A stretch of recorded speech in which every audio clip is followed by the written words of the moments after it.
प्यारे दोस्तों, मैं सैम सर आपके लिए लेके आया हूँ वीडियो।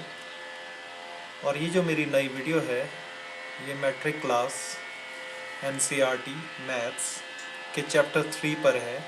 जो चैप्टर 3 आपका वो pair of linear equation in two variables या दो चर वाले रैखिक समीकरण युग्म, उसकी एक्सरसाइज 3.5 पर ये वीडियो है। और ये वीडियो दो पार्ट्स में है, तो ये पहले पार्ट का वीडियो है। तो इससे पहले कि अब मैं वीडियो शुरू करूं, आप अपने फ़ोन पे जाएं, स्मेरू ठाकुर सर्च करें और सब्सक्राइब करें। जो बेल आइकन है उसको प्रेस करें ताकि जो नए नए वीडियोज़ है वो आपको मिलते रहें। कमेंट करें आपको वीडियो कैसा लगा, और अगर अच्छा लगता अपने फ्रेंड्स के साथ शेयर करें। तो ये जो मेरा वीडियो है इसमें हम डिस्कस करने जा रहे हैं इस प्रश्नावली में वज्र गुणन विधि, जिसको हम क्रॉस मल्टीप्लिकेशन मेथड भी कहते हैं। और अगर आपको याद हो, इससे पहले की प्रश्नावलियों में हमने 3 मेथड्स डिस्कस किए थे पेयर ऑफ लीनियर इक्वेशन या दो चर वाले रैखिक समीकरण युग्म को हल करने के लिए। जो पहला मेथड था वो था ग्राफ्य विधि, दूसरा जो मेथड था वो था प्रतिस्थापन विधि, और तीसरा जो मेथड था वो था आपका विलोपन विधि। और अब ये आखिरी मेथड है जिसको हम कहते हैं वज्र गुणन विधि या क्रॉस मल्टीप्लिकेशन मेथड। तो इस वीडियो में हम क्रॉस मल्टीप्लिकेशन मेथड क्या होता है उसके बारे में डिस्कस करेंगे और कुछ एक क्वेश्चंस डिस्कस करेंगे। तो मान लीजिए आपके पास कोई समीकरण युग्म दिया है a1x plus b1y plus c1 बराबर 0, a2x plus b2y plus c2 बराबर 0। तो आप देखते हैं कि ये बेसिकली ये जो समीकरण युग्म ले रहे हैं हम, ये दो चर वाले रैखिक समीकरण युग्म का व्यापक रूप है। तो आपको जब भी ये जो वज्र गुणन विधि करनी है तो इसमें आपको समीकरण का व्यापक रूप ही लेना है। तो व्यापक रूप लेने का मतलब ये है कि जो आपको ज़ीरो है वो आपको इस तरह से समीकरण को लिखना है कि आपके पास इक्वल टू ज़ीरो बचे। तो अगर यहाँ पर कोई अचर आपके पास होगा तो उसको भी आपने दूसरी तरफ को ले जाना है ताकि ये जो दो चर वाले रैखिक समीकरण युग्म है इसका व्यापक रूप बन जाए। तो वज्र गुणन विधि में हमें समीकरण का व्यापक रूप ही चाहिए होता है। तो ये कैसे करेंगे हम वज्र गुणन विधि से? तो ये बहुत आसान है, मतलब हलवा है, ये हलवा कह सकते हैं आप इसको, कि आप आराम से खा सकते हो। और क्या करना है इसमें आपको सूत्र लगाना है एक, और वो सूत्र है, दोबारा से बता रहा हूँ, 23-12 का सूत्र। तो बस आपको क्या याद रखना है? आपको याद रखना है 23-12 का सूत्र। तो ये 23-12 का सूत्र क्या है वो मैं आपको बताने जा रहा हूँ। तो आपको क्या करना है कि ये जो पहले समीकरण का जो व्यापक रूप लिख दिया आपने, उसके बाद आपने सिर्फ देखने हैं अचर, और अचर आपने इस तरीके से लिखने हैं इस सूत्र के अनुसार, मतलब 23-12 के सूत्र के अनुसार। मैं आपको बताऊंगा कैसे लिखने हैं। तो अब दूसरे नंबर पे देखिए क्या है, b1 और b2। तो मतलब दूसरे नंबर पे लिख दिया हमने b1 और b2, क्योंकि दूसरे नंबर पे क्या था, b1 b2। तीसरे नंबर पे क्या है, c1 c2, तो इसलिए हमने तीसरे नंबर पे लिख दिया c1 c2। पहले नंबर पे क्या है, a1 a2, तो हमने लिख दिया a1 a2। और दूसरे नंबर पे b1 b2 है। मैं एक बार दोबारा से बताना जा रहा हूँ आपको। ये सूत्र है 23-12 का। कौन सा सूत्र है? 23-12 का। तो 23-12 का सूत्र आपने प्रयोग करना है। सबसे पहले दो चर वाले रैखिक समीकरण का युग्म लिखने के बाद जितने भी आपके पास अचर है वो आपने नीचे उतारने हैं, और कैसे लिखने हैं, 23-12 के रूप में। तो 23-12 के रूप में आपने एक बार लिख दिए ये, फिर आपको क्या करना है, तीर का निशान लगाना है इन सभी को। और जब आपने तीर का निशान लगा दिया उसके बाद आपको क्या करना है, यहाँ पर चर लिखने हैं। तो चर कौन कौन से आपके पास, x, अगला चर y, और तीसरी जगह आपने 1 लिखना है। तो देखिए अब बहुत आसान होने वाला है ये वज्र गुणन विधि, और आपकी फेवरेट हो जाएगी ये चारों विधियों में से वज्र गुणन विधि। जब आप एक बार सीख जाएंगे इसमें तो आपको क्या करना है, 23-12 का सूत्र लगाना है। अब आपको क्या करना है, अब आपको क्रॉस मल्टीप्लाई करना है। क्रॉस मल्टीप्लाई कैसे करना है, पहले x वटा लिखेंगे आप, x बटा, उसके बाद b1 को आप c2 से गुणा करोगे तो आ जाएगा b1 c2। जब इस तरफ को गुणा करेंगे तो आपने माइनस का चिन्ह भी लगाना है, तो माइनस b2 c1। तो आप समझ गए x बटा b1 c2 minus b2 c1।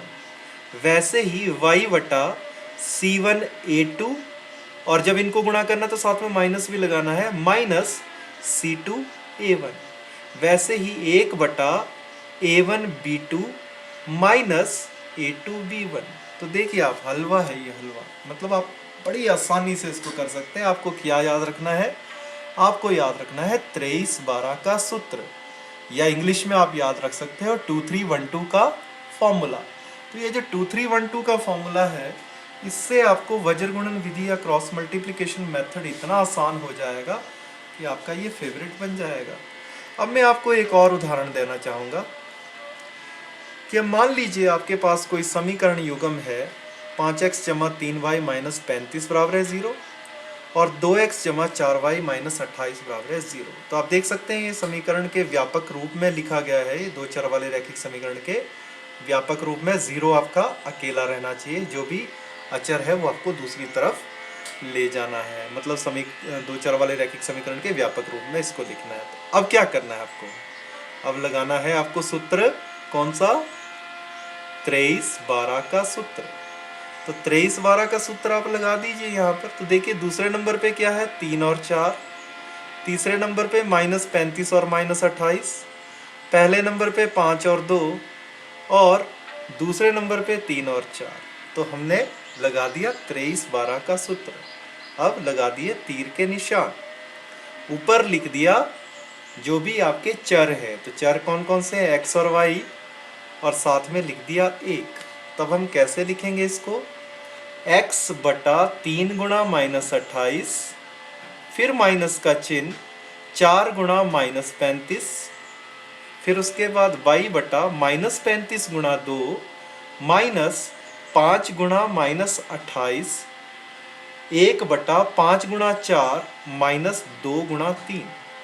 तो जब आप गुणा करते हैं तो आप जिस मर्जी को गुणा कर सकते हैं। मतलब 3 से माइनस 28 को गुणा करो आप, चाहे माइनस 28 को 3 से गुणा करो, कोई फर्क नहीं पड़ने वाला है। वैसे ही 4 को आप चाहे माइनस 35 से गुणा करो, चाहे माइनस 35 को 4 से गुणा करो, कोई फर्क नहीं पड़ेगा। अब आपको क्या करना है? इसको सॉल्व करना है। तो आप सूत्र आपको याद हो गया, ये सूत्र है 23/12 का सूत्र या 2312 फॉर्मूला।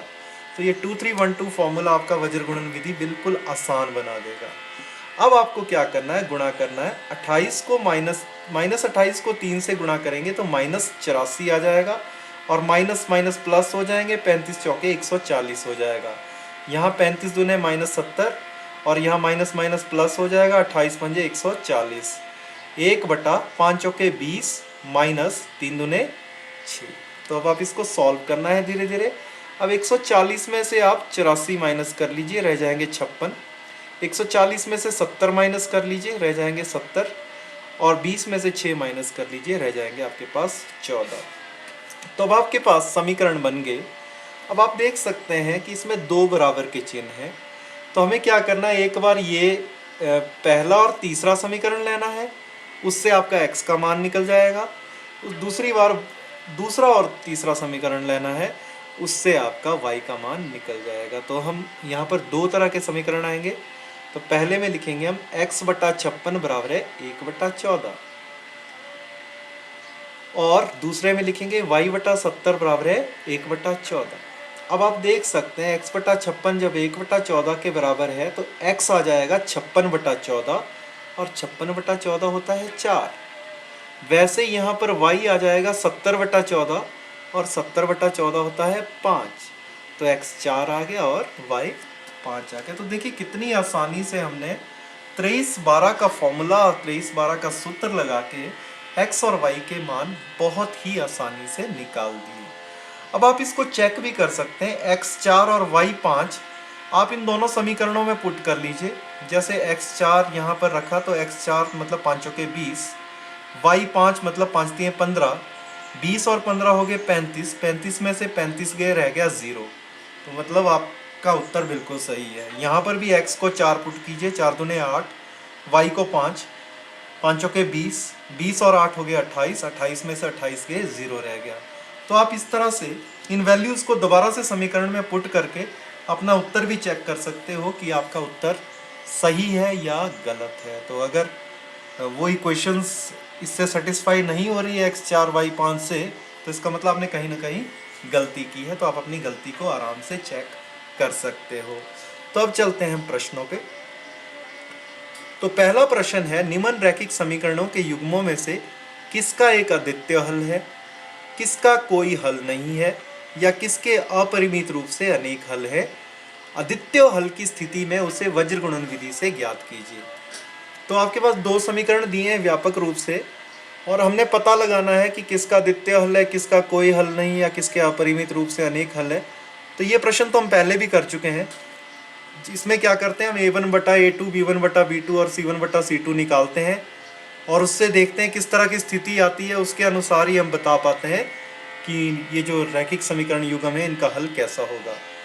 तो ये हमारे पास दो समीकरण दिए, x माइनस 3y माइनस 3 बराबर है 0, और दूसरा 3x माइनस 9y माइनस 2 बराबर है 0। तो हम इसमें इसको व्यापक रूप के साथ तुलना करके हम a1 बटा a2 निकाल लेते हैं। तो a1 बटा a2 मतलब x के गुणांक, ये आ जाएगा 1 बटा 3, b1 बटा b2 आ जाएगा माइनस 3 बटा माइनस 9, और इसको अगर काटेंगे माइनस से माइनस कट जाएगा, ये भी आ गया 1 बटा 3, और c1 बटा c2 आ गया माइनस 3 बटा माइनस 2 मतलब 3 बटा 2। तो आप देख रहे हैं कि a1 बटा a2 और b1 बटा b2 तो बराबर है, लेकिन c1 बटा c2 बराबर नहीं है। और ये अगर आपको याद हो, आप प्रश्न कर चुके हैं इसके, ये बताइए कौन से ये जो रैखिक समीकरण युग्म है इसके कैसे हल होंगे, इसका हल होगा या नहीं होगा, ये कैसी रेखाएं हैं। अगर आपको याद हो, आपने वो एक्सरसाइज ढंग से की है, नहीं किया तो आप वीडियो देख लें दोबारा से। तो ये बेसिकली समांतर रेखाएं हैं, ये समीकरण युग्म बेसिकली समांतर रेखाएं हैं, और समांतर रेखाओं का कोई हल नहीं होता। तो अतः निम्न समीकरण युग्म का कोई हल नहीं है। तो जब कोई हल ही नहीं है तो हमें इसको सॉल्व करने की कोई ज़रूरत नहीं है। वैसे ही इसी के दूसरे भाग पे चलते हैं। यहाँ पर दो समीकरण युग्म दिए हैं आपको, 2x जमा y बराबर है 5। अब इसको हमने व्यापक रूप में लिखना है, तो 2x जमा y माइनस 5 बराबर है 0। वैसे ही दूसरे समीकरण को हम क्या लिखेंगे, 3x जमा 2y माइनस 8 बराबर है 0। तो अब a1 बटा a2 आप देख सकते हैं 2 बटा 3 है, b1 बटा b2 1 बटा 2 है, और c1 बटा c2 की जरूरत ही नहीं हमें। क्यों?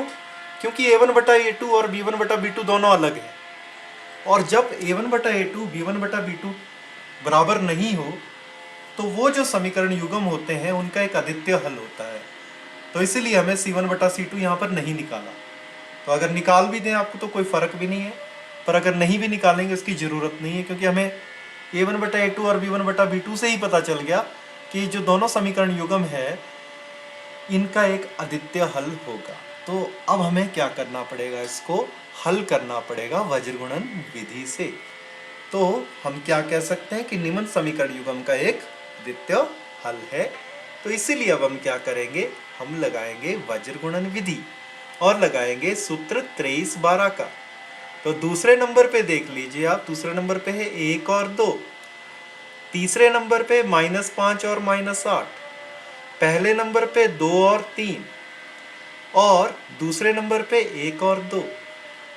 लगा दीजिए तीर के चिन्ह, ऊपर लिख दीजिए x, y और 1, और अब कर लीजिए इसको सॉल्व। तो क्या आ जाएगा, x बटा 1 गुणा -8 मतलब -8, फिर माइनस 2 बार आ गया, प्लस हो जाएगा 5 दूने 10, तो आ गया x बटा -8 जमा 10, y बटा -5 को 3 से गुणा किया आ गया -15, माइनस फिर माइनस तो प्लस हो जाएगा, और 8 दूने 16, तो आ गया यहाँ पर 16, 1 बटा 2 दूने 4 माइनस 3 एकम 3।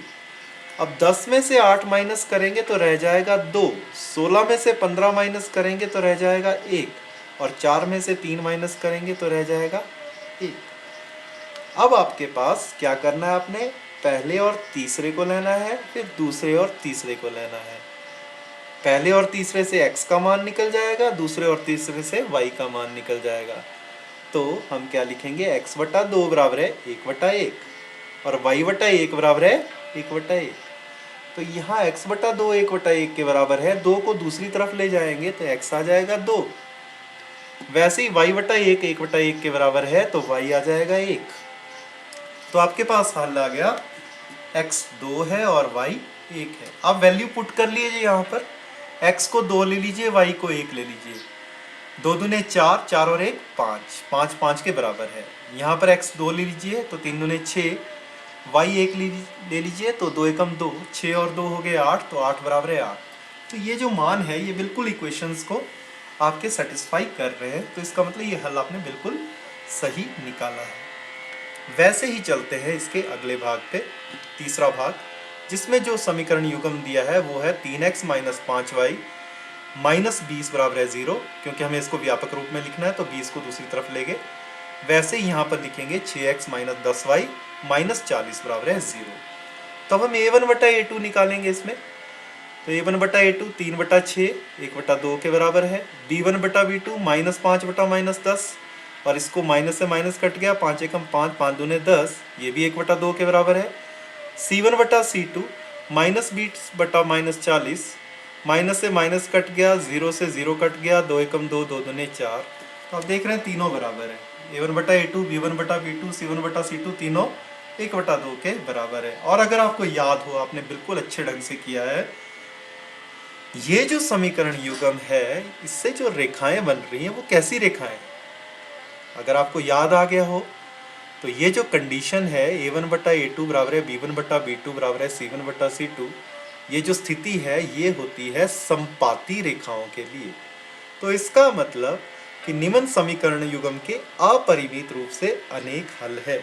तो इसको हमें सॉल्व करने की जरूरत नहीं है, क्योंकि हमने सॉल्व तभी करना है इसको अगर इसका अद्वितीय हल होगा। ये प्रश्न में पहले ही बोला गया था कि आप इसको हल तभी करें जब अद्वितीय हल हो। तो इसके तो अपरिमित रूप से अनेक हल है, इसको हमें आगे सॉल्व करने की जरूरत नहीं है। वैसे ही चलते हैं अगले प्रश्न पे, चौथा भाग, जिसमें पहले से ही व्यापक रूप दिया है। तो पहला समीकरण x माइनस 3y माइनस 7 बराबर है 0, और दूसरा समीकरण 3x माइनस 3y माइनस 15 बराबर है 0।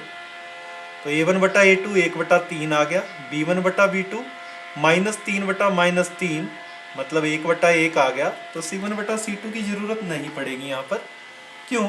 क्योंकि a1 बटा a2 b1 बटा b2 के बराबर नहीं है। तो आप समझ गए कि ये जो समीकरण युग्म है ये कैसी रेखाएं हैं, ये है प्रतिच्छेदी रेखाएं, और इनका एक अद्वितीय हल होगा।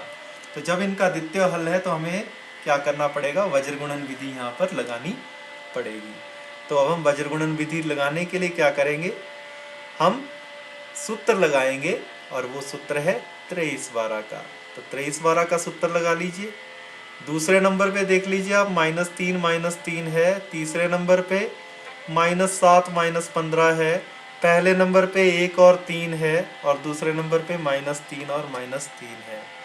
अब लगा लीजिए तीर के निशान, ऊपर लिख लीजिए x, y और 1, और अब इसको हल कर लीजिए। तो आ जाएगा x बटा, अब माइनस गुणा माइनस हो जाएंगे प्लस, 15 3 हो जाएंगे 45। तो x बटा 45।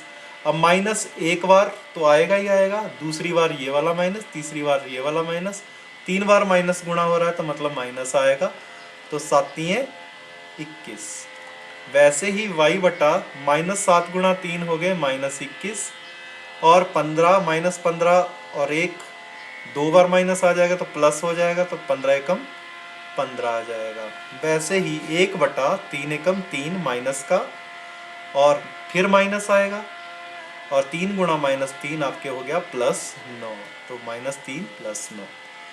तो जब भी आप ऊपर से नीचे को यहाँ पर जब आप गुणा करेंगे तो चिन्ह परिवर्तन नहीं होगा, लेकिन जब इस तरफ वाले एरोज आप गुणा करेंगे तो आपके माइनस चिन्ह आएगा। ये आपको याद रखना है हर बार। जैसे -3 को -7 से जब गुणा करना है तो यहाँ पर एक और माइनस आएगा, -15 और 1 को गुणा करना है तो यहाँ पर भी एक और माइनस आएगा, 3 को -3 से गुणा करना है तो यहाँ पर भी एक और माइनस आएगा। ये चीज़ आपको ध्यान में देनी है। अब 45 में से आप 21 माइनस कर लीजिए तो आपके पास बच जाएगा 24। 15 में से 21 माइनस किया रह गया -6, और 9 में से 3 माइनस किया रह गया 6। तो आपको पहले की तरह क्या करना है, x बटा 24 1/6 के बराबर लेना है, और y बटा -6 1/6 के बराबर लेना है। तो x आ जाएगा यहाँ पर 24/6, और 24/6 कितना होता है, 4। y आ जाएगा -6/6, और -6/6 कितना होता है, -1। तो आप चेक भी कर सकते हैं, यहाँ पर ये दोनों वैल्यूज पुट करके देख लीजिए। अगर 0 बराबर है 0 आ जाता है तो इसका मतलब आपका जो उत्तर है वो बिल्कुल सही है। तो ये चेक आप खुद कर लें। उसके बाद हम चलते हैं दूसरे प्रश्न पे, और दूसरा प्रश्न है a और b के किन मानों के लिए निम्न रैखिक समीकरणों के युग्म के अपरिमित रूप से अनेक हल होंगे। तो ये आपके पास दो समीकरण दिए हैं। पहला समीकरण है 2x जमा 3y माइनस 7 बराबर है 0। हमें इनको व्यापक रूप में लिखना पड़ेगा। और वैसे ही दूसरे समीकरण में व्यापक रूप में लिखने के लिए हमें क्या करना पड़ेगा, ये वाली रकम दूसरी तरफ को ले जानी पड़ेगी। तो आपके पास बन जाएगा a माइनस बी गुणा एक्स जमा a जमा बी गुणा वाई माइनस 3a जमा बी माइनस 2 बराबर है 0। तो ये ब्रैकेट में ले लिया मैंने ताकि पूरी टर्म है ये पता चल जाए कि ये पूरी टर्म हमने इस तरफ को ले गए। तो ये बराबर है 0। तो ये आपके पास दो समीकरण युग्म है। अब आपने बताना है कि a और b की क्या वैल्यू होगी अगर निम्न रैखिक समीकरण के युग्म के अपरिमित रूप से अनेक हल होंगे। तो बेसिकली आपने क्या करना है, आपने कंडीशन लगानी है अपरिमित रूप से अनेक हल की। और अपरिमित रूप से अनेक हल की जो स्थिति है वो है a1 बटा a2 होना चाहिए, b1 बटा b2 के और c1 बटा c2 के तीनों बराबर होने चाहिए। तो रैखिक समीकरण युग्म के अपरिमित रूप से अनेक हल होंगे यदि a1 बटा a2 b1 बटा b2 के बराबर है और c1 बटा c2 के बराबर है। अब आप यहाँ पर देख लीजिए a1 कितना है 2, तो a1 की जगह लिख लीजिए 2, और a2 कितना है a माइनस बी, तो इसका मतलब 2 बटा a माइनस बी बराबर है 3 बटा a जमा बी बराबर है -7 बटा -3a जमा बी माइनस 2। तो हमने क्या किया, बस ये कंडीशन लगा दी कि अपरिमित रूप से अनेक हल कब होते हैं। अब आपके पास ये आ गया समीकरण, ये आपके वैसे ही समीकरण आ गए जैसे अभी तक हम कर रहे थे। तो एक बार क्या करना, हमने एक बार पहले और दूसरे को लेना है, दूसरी बार दूसरे और तीसरे को लेना है। इससे हमारे पास दो समीकरण आ जाएंगे और उन दो समीकरणों को हम हल करेंगे तो ए और बी का मान निकल जाएगा। तो अब क्या करना है, हमको पहली बार ले लेते हैं हम फर्स्ट और सेकंड को। 2 बटा ए माइनस बी बराबर है, फर्स्ट और थर्ड को ले लेते हैं, सॉरी। 2 बटा ए माइनस बी किसके बराबर आ जाएगा, अब माइनस से माइनस यहाँ पर कट जाएगा। तो यहाँ पर इस समीकरण में माइनस से माइनस क्या हो जाएगा, कट जाएगा। तो ये बच जाएगा 2 बटा ए माइनस बी किसके बराबर है, 7 बटा 3a जमा बी माइनस 2 के। अब आप क्रॉस मल्टीप्लाई कर लीजिए इनको। तो क्रॉस मल्टीप्लाई करने से आपके पास एक समीकरण बन जाएगा। अब आप क्रॉस मल्टीप्लाई करेंगे, 2 को 3a से गुणा करेंगे तो आ जाएगा 6, 2 को b से गुणा करेंगे आ जाएगा 2b, और 2 को -2 से गुणा करेंगे तो आ जाएगा -4, और 7 को a से गुणा किया आ गया 7a, 7 को -b से गुणा किया आ गया -7b। अब आप क्या कर लीजिए, इस 6 को इस तरफ ले जाइए, 7a में से 6a माइनस किया तो रह गया a। अब इस 2b को भी दूसरी तरफ ले जाइए, और 2b को दूसरी तरफ ले गए तो -7b और -2b हो जाएंगे -9b। -4 को भी इस तरफ ले आइए तो वो बन जाएगा +4। तो आपके पास समीकरण आ जाएगा a माइनस 9b जमा 4 बराबर है 0। तो ये आपके पास नया समीकरण आ गया। इसको हम समीकरण नंबर 3 ले लेते हैं। अब आपको क्या करना है, अब आपको ये दोनों समीकरण लेने हैं। तो 3 बटा ए जमा बी किसके बराबर है, 7 बटा 3a जमा बी माइनस 2 के। अब क्या करना है, आपको क्रॉस मल्टीप्लाई करना है। तो क्रॉस मल्टीप्लाई करेंगे, 3 को 3a से गुणा करेंगे तो आ जाएगा 9a, 3 को b से गुणा करेंगे तो आ जाएगा 3b, और 3 को -2 से गुणा करेंगे तो आ जाएगा -6। वैसे ही 7 को a से गुणा करेंगे 7a, और 7 को b से गुणा करेंगे तो 7b। अब आप क्या कर लीजिए, 7a को इस तरफ ले आइए, 9a में से 7a माइनस कर दिए रह जाएंगे 2a, और 3b में से 7b माइनस कर लिए तो रह जाएंगे -4b, और -6 बराबर है 0। तो एक चीज़ मैं आपको यहाँ पर बताना चाहूँगा कि यहाँ पर हम ए इस तरफ को ले गए थे, लेकिन यहाँ पर ए हम इस तरफ को ले गए। ऐसा क्यों? ऐसा इसलिए ताकि ए के ऊपर जो चिन्ह रहे वो जमा का रहे, इसीलिए हमने समीकरण इस तरीके से लिए कि ए के ऊपर क्या रहे, आपके पास जमा का चिन्ह रहे। तो ये जो आपके पास समीकरण आ गया, इसमें आप देख सकते हैं ये इस पूरा समीकरण 2 से भाग हो सकता है। तो अब इस पूरे समीकरण को क्या कर लीजिए, 2 से भाग करके और आसान बना लीजिए। तो इस पूरे समीकरण को आप 2 से भाग करेंगे तो 2a से 2 को भाग किया रह जाएगा a, 4b से 2 को भाग किया रह जाएगा -2b, और -6 को 2 से भाग किया रह जाएगा -3 बराबर है 0। तो ये आपके पास 2 समीकरण आ गए, a - 9b जमा 4 बराबर है 0 और a - 2b - 3 बराबर है 0। अब ये जो 2 समीकरण है, इन दोनों समीकरणों को हम हल करना है। हमने इसको हल करके हम a और b का मान निकाल पाएंगे। तो इनको हल कैसे करेंगे हम लगाएंगे वज्र गुणन विधि। तो ये समीकरण दोनों कौन कौन से है, ये है a - 9b जमा 4 बराबर है 0, a - 9b जमा 4 बराबर है 0 और a - 2b - 3 बराबर है 0। और अब हमने इसको क्या करना है, वज्र गुणन विधि से इसको हल करना है। तो वज्र गुणन विधि से हल करने के लिए क्या करेंगे हम लगाएंगे सूत्र, और वो सूत्र क्या है, 23/12 का सूत्र। तो दूसरे नंबर पे आप देख लीजिए -9 और -2 है, और तीसरे नंबर पे 4 और -3 है, पहले नंबर पे 1 और 1 है, और दूसरे नंबर पे -9 और -2 है। लगा लीजिए तीर के निशान। और अब क्या करना है, पहले लिखते थे हम चर x, y और 1, लेकिन इन समीकरणों में आप पाएंगे कि x, y कहीं नहीं है, इसमें जो चर है वो a और b है। तो इसीलिए x, y और 1 की जगह हम क्या लिखेंगे, a, b और 1। और वैसे ही करेंगे अब हम इसको। तो अब हम क्या लिखेंगे, इसको a बटा माइनस गुणा माइनस प्लस हो जाएगा, 9 3 27, दोबारा यहाँ पर माइनस और माइनस प्लस हो जाएगा, 4 दूने 8, b बटा 4 एकम 4, माइनस और माइनस प्लस हो जाएगा तो 3 एकम 3, तो 4 जमा 3, वैसे ही 1 बटा यहाँ माइनस और माइनस प्लस हो जाएगा 2 एकम 2, और यहाँ पर भी माइनस और माइनस प्लस हो जाएगा, सॉरी यहाँ पर -2 आ जाएगा और यहाँ पर माइनस माइनस प्लस हो जाएगा +9। 27 में 8 जोड़ दीजिए आ जाएगा 35, 4 में 3 जोड़ दीजिए आ जाएगा 7, और 9 में से 2 घटा लीजिए रह जाएगा 7। तो अब वैसे ही 2 तरह के समीकरण बनेंगे, एक बार पहला और तीसरा, दूसरी बार दूसरा और तीसरा। तो a बटा 35 आ जाएगा आपके पास 1/7 के बराबर, और b बटा 7 भी है 1/7 के बराबर। तो a आ जाएगा यहाँ पर आपका 35/7, और 35 को 7 से भाग करेंगे तो आप कितना रह जाएगा 5, तो a का मान आ गया 5। वैसे ही b आ जाएगा 7/7, और 7/7 कितना होता है 1, तो b का मान आ गया 1।